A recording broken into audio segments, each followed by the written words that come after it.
Ya. Pero, a ver, acá Medio. tendría que ser, sí, medio. Pero ahí, ¿ves cómo cambia? Mira. A ver, pon. Ah, claro. 3, 2, 1. Hola a todos, les extiendo mi más cordial saludo, que sean bienvenidos el día de hoy y que estén muy bien. Mi nombre es Alexandra Díaz y el día de hoy, para el curso de Teoría de la Comunicación, estamos en medio de una entrevista con una persona que tiene más de 10 años de experiencia en algunas instituciones del país. Ella es licenciada en Letra y Literatura por la Universidad Nacional Federico Villarreal, cuenta con 2 maestrías, una en Gestión y Administración Educativa, dada por la misma casa de estudios, y del mismo modo en Psicología Educativa en la Universidad César Vallejo. Con ustedes, Ana Grados, ¿cómo están? ¿Qué tal? Mucho gusto. ¿Puedo tutearte? Sí, no hay ningún problema. Perfecto.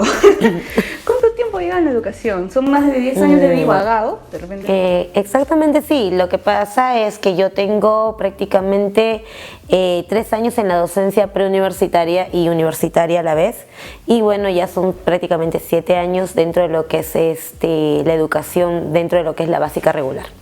Ok, y como docente, ¿qué cambios usted ha notado que son notorios para la enseñanza? ¿Qué cambios ha habido desde el momento que usted empezó a enseñar a ahora? Bueno, los cambios más notorios dentro de la enseñanza, bueno, si hablamos de dentro de lo que es netamente el ámbito de la educación, ha sido el cambio del diseño curricular, ¿no? El que hoy en día hablemos de una evaluación por competencias y ya no de una evaluación sumativa como lo era antes, ¿no?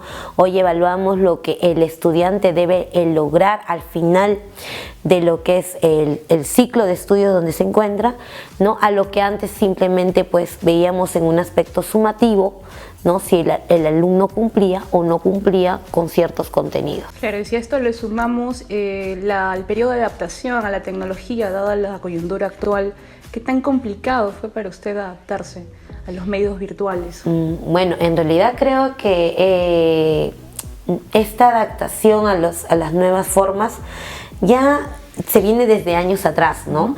Pero creo que con la pandemia esto de alguna manera ya se ha vuelto una realidad en las escuelas, ¿no? Esto lo que nos ha obligado a muchos docentes el poder adaptarnos a esta virtualidad, a los medios tecnológicos para poder dictar nuestras clases.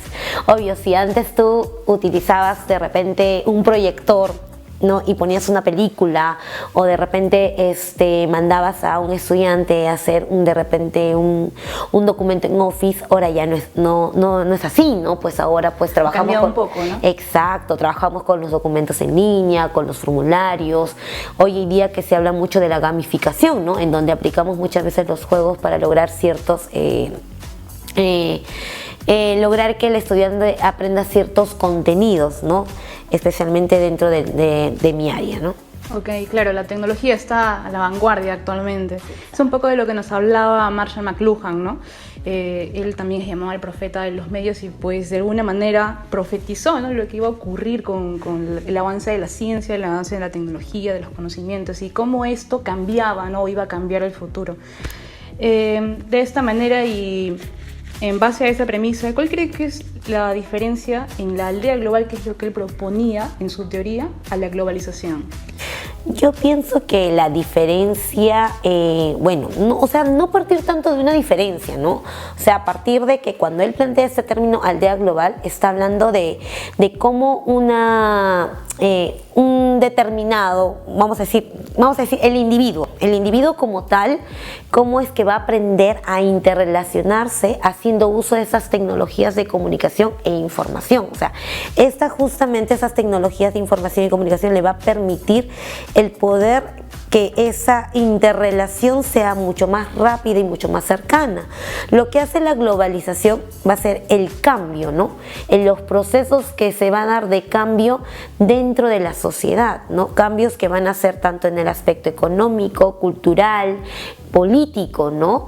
Y que de alguna manera, cuando se habla, en tu pregunta mencionas esa diferencia, sí, porque hablamos de aldea, porque hablamos de individuos que hacen uso de esta tecnología, pero si hablamos de globalización, estamos hablando de todo ese proceso de cambios que hemos sufrido a lo largo de nuestra historia, ¿no? La aldea global parte es como base, ¿no?, de la globalización, porque es un proceso de constante cambio y también constante crecimiento, ¿no?, a nivel social, demográfico, cultural, educativo y demás. ¿Cómo cree que influye la aldea global en la sociedad actual?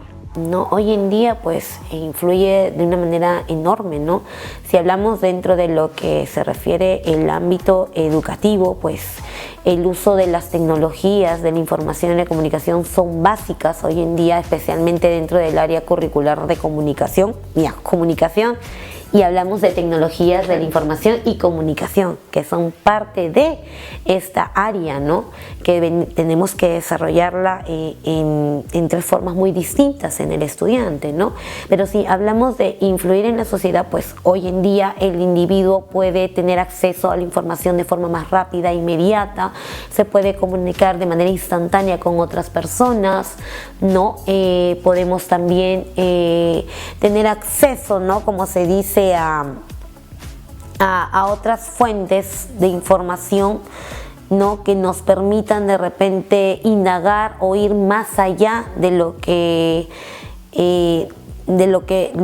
tenemos ahorita a nuestro alcance, ¿no? Eso es más o menos lo que puedo decir que es lo que ha influido en la sociedad, ¿no? Claro. Y es loco, ¿no?, pensar cómo para su época Marshall McLuhan era bastante adelantado, ¿no?, porque esto lo hizo, él profetizó más o menos en los 80s y todavía no se creaba 100% la navegación en redes sociales, en internet. ¿Cuál crees que fue el punto clave o punto de partida por el cual hizo a Marshall McLuhan vaticinar, ¿no?, con más de 20 años de anticipación, la llegada de una era digital como es la que estamos viviendo? Mira, algo muy interesante, ¿no?, lo que tú mencionas acerca de McLuhan, ¿no?, es, como dices, comunicador que no sabe de él, es como dice que no sepa mucho de la comunicación, no es buen comunicador, ¿no? Pero es importante que, como tú lo mencionaste, el punto de partida es desde que se lanzó el primer satélite, lo cual permitió ya con este satélite el poder acortar las distancias, ¿no? Lo que nosotros creíamos que no era una realidad, se volvió una realidad para los tiempos de él. Entonces él ya vio que esto iba a ser la fuente que iba a permitir a todas las personas del mundo el poder intercomunicarse, ¿no? Porque justamente cuando tú decías hablar de aldea, ¿no?, hablamos de individuos, hablamos de personas que comparten costumbres, que comparten distintas formas de ver la vida, ¿no? Pero cómo esta tecnología hace que ya ese contacto, que muchas veces es lejano, se vuelva mucho más cercano. La tecnología hoy por hoy acompaña a la educación y también a todos los diferentes rubros, ¿no?, de la actualidad, de alguna manera alterándolos, ¿no?, porque ahora el proceso de educación y también de laburo es distinto, ¿no?, al de hace años. ¿Cómo crees que ha cambiado la naturaleza fundamental de la comunicación y, bueno, prácticamente con la relación al público? Justamente para poder responder esta pregunta partamos un poquito del concepto de lo que es comunicación, ¿no? Y cuando hablamos del concepto de comunicación hablamos de intercambio de información entre una persona A y una persona B. Hablamos de transmisión de información. Entonces, cuando hablamos de este proceso tiene que darse en los dos individuos ciertos procesos mentales de codificación y de decodificación. Entonces, cuando hablamos netamente a lo que tú referías con respecto al público, es que el público de alguna manera tiene acceso a toda la información. Es muy cierto, todos tenemos acceso, pero algo muy interesante es, sí, que como público tenemos acceso, pero no quiere decir que estemos comunicados, ¿no? ¿Y a qué me refiero con eso? Me refiero al hecho de que hoy en día están pasando una serie de acontecimientos alrededor del mundo. Pero si tú prendes el televisor, tú muchas veces no sabes qué está pasando en el mundo. Y tú dices, pero ¿cómo, no? Si se supone que yo debo tener acceso a toda la información. pero toda la información que te quieren comunicar, más no la que tú quisieras saber. Porque una cosa es que los medios te vendan, o sea, te transmitan todo lo que está pasando, y otra cosa es que tú indagues sobre esa información, y es lo que muchas veces pasa hoy en día con eso, ¿no? Podemos recibir información, podemos buscar información mientras que tú estés interesado en hacerlo, pero no es que relativamente los medios te comuniquen hoy en día todo lo que está pasando a nivel mundial o a nivel de repente local o nacional. Por desgracia eso es lo que está pasando, ¿no? Hoy en día los canales de televisión son vistos desde un enfoque más económico, ¿no? Más rentable, son más empresa que canales o medios informativos, ¿no? Y eso forma parte quizás de las desventajas, ¿no? Que es exactamente la siguiente pregunta. ¿Qué ventajas y desventajas crees que se aprecia actualmente en los diversos medios de la comunicación, ¿no?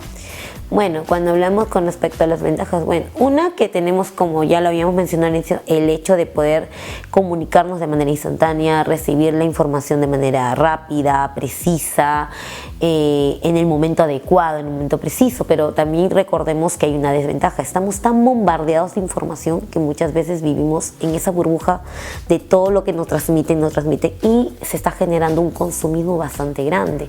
Estamos estando en una época en donde muchos jóvenes han perdido su identidad y son gente que viven más alienados por otras culturas que por la misma suya, ¿no? Entonces ahí pues si hablamos de lo que los medios nos venden, hablemos pues de alguna manera de que sí, es muy bueno acceso, conocimiento, manejo, pero las desventajas que nos ha traído pues son muchas veces mucho más altas que las propias ventajas, ¿no? Lamentablemente el humano utiliza las cosas que se van descubriendo para lo malo, ¿no? Para lo bueno y para lo malo. Claro, se recordaba un caso de ciberataque, ¿no? Que no debería darse, por el contrario, debería ser una herramienta para el bien, ¿no? No se usa de esa manera. Tú mismo lo has dicho, por ejemplo, hoy en día sabemos que el tema de la privacidad, hoy en día, como tú los mencionas, muchos de los hackers, ¿no? Que están a la orden del día, que muchas veces no se sabe, y también la sobreexposición que hay de nosotros mismos a través de las redes sociales, ¿no? O sea, de alguna manera vendemos una vida que muchas veces no tenemos, ¿no es cierto? ¿No? Entonces, esas de alguna manera es lo que ha generado, ¿no? Lo decía mismo, ¿no? O sea, McLuhan ya predecía esto, no solamente creo que el tema de lo positivo, sino también el tema de lo negativo. Claro. Y el tema de lo negativo hoy en día está tomando más preponderancia que el tema de lo positivo, porque sí, es positivo el que te comuniques con alguien de manera rápida, obtener información de manera oportuna, que puedas saber qué es lo que está pasando alrededor del mundo, pero cuánto de eso, de lo positivo, lo estamos tomando nosotros en nuestra propia vida, ¿no? Como parte esencial de lo que son los medios, ¿no? ¿Qué aportes a la sociedad crees que se han visto reflejados a través de los más medios en la actualidad? Bueno, si hablamos de los medios de comunicación masiva, creo que podemos resaltar el tener acceso, ¿no? A la información de forma inmediata, de forma rápida, ¿no? El poder estar enterado de los últimos acontecimientos que va pasando a nivel mundial, ¿no?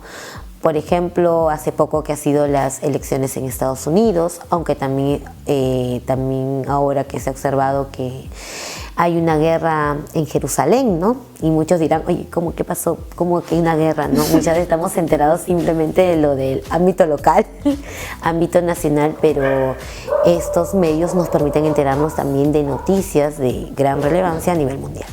Claro. Entonces podemos definir de que la tecnología es de vital importancia, ¿no? Para nuestra vida, la vida de muchas personas y de la gran mayoría de rubros en la actualidad.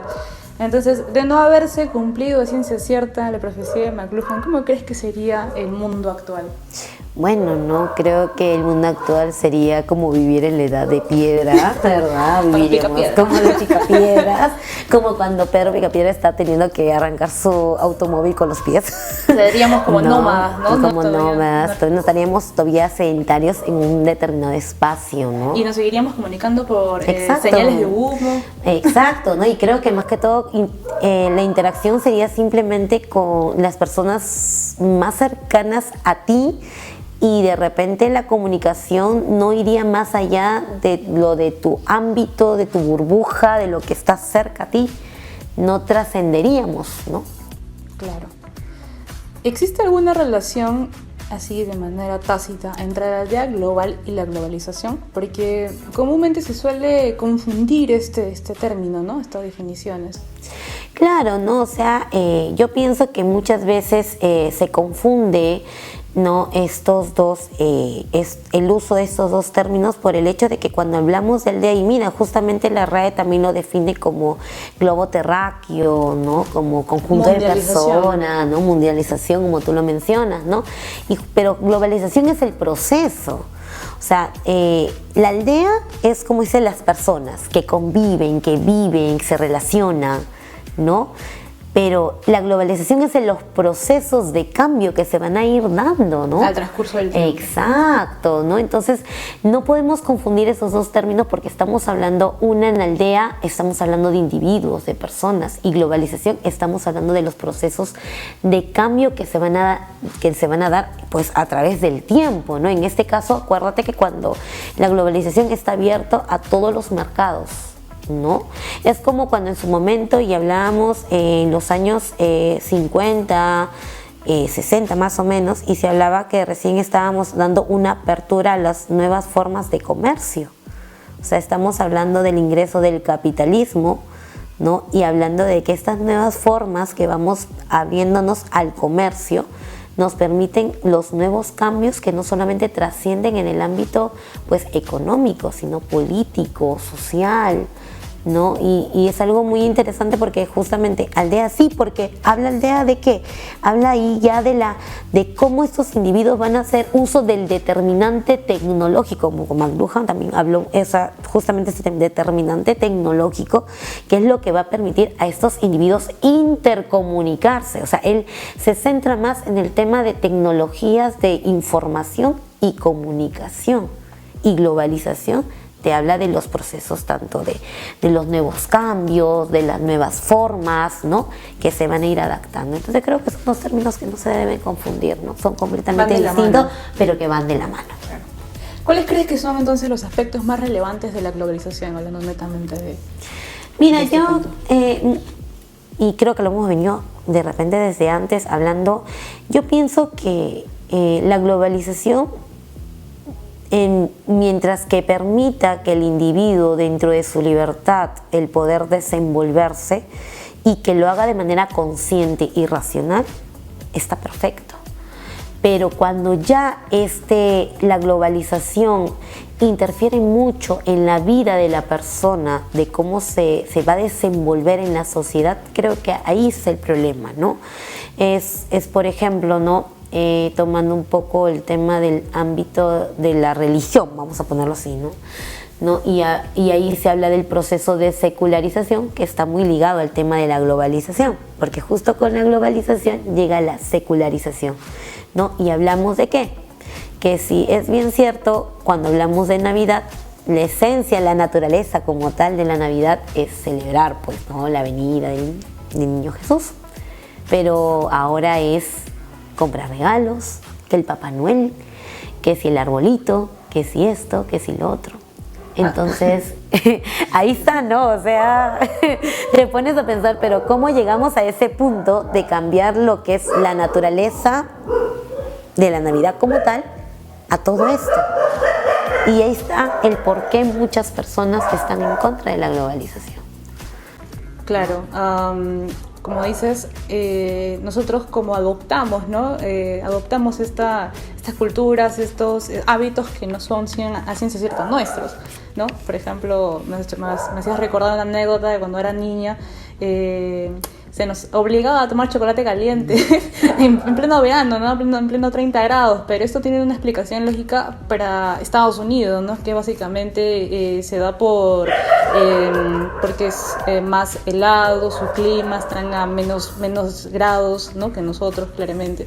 Ahí, de esa manera, como que creamos personas antisistema, ¿no? Porque no están de acuerdo con adaptarse a estos rasgos culturales que no son propios, ¿no? Exacto. ¿Por qué crees que existen personas que se resisten a la globalización? ¿Por esta razón o crees que también puede ser otro motivo? Porque la globalización tiene un gran impacto, un gran cambio positivo en las naciones, ¿no? Nos brinda bastantes, como dijiste, bastante libertad, pero quizás debe haber algún otro aspecto que tú consideres. ¿Qué crees que puede ocurrir? Mira, lo que sucede es que con el tema de la globalización,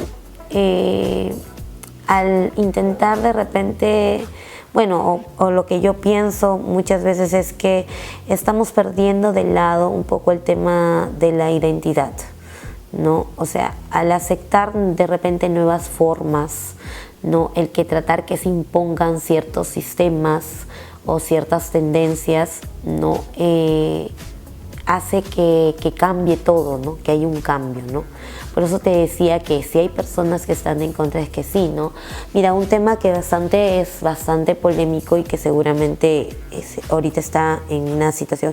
Tú sabes que ahorita la OEA ha tenido varias, ha tenido marchas, ¿no? Claro. Hay un grupo de la OEA que ha querido dar una conferencia y que ha salido pues un grupo de manifestantes a decir que no queremos que la OEA dé su conferencia. ¿Por qué? Porque hay toda una agenda en donde hay ciertas situaciones que se piensan plantear también en nuestro país. Como tú lo dices, la globalización como algo positivo, sí, es verdad, porque nos abre un poco a no cerrarnos a ciertas cosas que vienen pasando y que pueden mejorar nuestro medio de vida. Pero también tienen sus consecuencias negativas, ¿no? Como dice todo, y esto parte mucho del tema ideológico, ¿no? Nosotros, el tema, justamente la globalización viene con eso. No solamente viene en el aspecto económico, porque ahorita tenemos un capitalismo que está arraigado también con el consumismo, ¿no? El capitalismo ya sabemos que siempre es el aceptar inversión extranjera, claro, ¿no? Y entonces, ¿cuánta de deuda externa nosotros tenemos? ¿Verdad? Si hablamos de consumismo, estamos siempre influenciados a consumir. ¿Y qué consumimos? Lo de afuera, ¿verdad? Entonces yo pienso que por ese lado hay muchas personas que están en contra. ¿Por qué? Porque saben que estamos perdiendo mucho de nosotros, ¿no? Es muy interesante ver que hoy en día vivimos detrás de una pantalla, ¿verdad? Vivimos detrás de una pantalla. Eso es a lo que hemos estado supeditados por más de 2 años. Vivimos en una casa y te comunicas con el WhatsApp con tu hermano que está en el otro cuarto. Hermano, hemos perdido mucho del contacto, así como se menciona, ¿no? Todos estos cambios pueden ser muy buenos, pero también vemos que eso, y lo dijo McLuhan, no solamente dijo sí, lo positivo, sí, porque lo positivo era la interrelación. Él lo que veía era interrelacionarse, comunicarse, y comunicarse es eso. Pero, y cuando se pierde de lado la comunicación y pierdes de lado o de vista lo que está en el mundo real para vivir en tu mundo simplemente digital, ahí está, ¿no? Y todo eso influye, pues hablar de globalización es aceptar muchos cambios. ¿Y cuánto de esos cambios realmente estamos seguros de aceptar? ¿Y cuánto de estos cambios realmente sabemos que van a, como tú lo dijiste, van a mejorar nuestra forma de vida? O también qué consecuencias podrían traer a futuro, ¿no? Sin lugar a dudas es un tema del cual se tiene que reflexionar bastante, ¿no? Bastante. Para las siguientes generaciones que quizás no cometan los errores que nosotros y quizás nuestros ancestros cometieron. Exactamente, ya lo dijo Manuel González Prada, ¿no? Hay que darle pase a la nueva generación, porque es la generación que tiene que juzgar a esta generación que se va yendo. Pero ¿cuánta de esta nueva generación está realmente haciendo un cambio de conciencia para poder observar esos cambios, ¿no?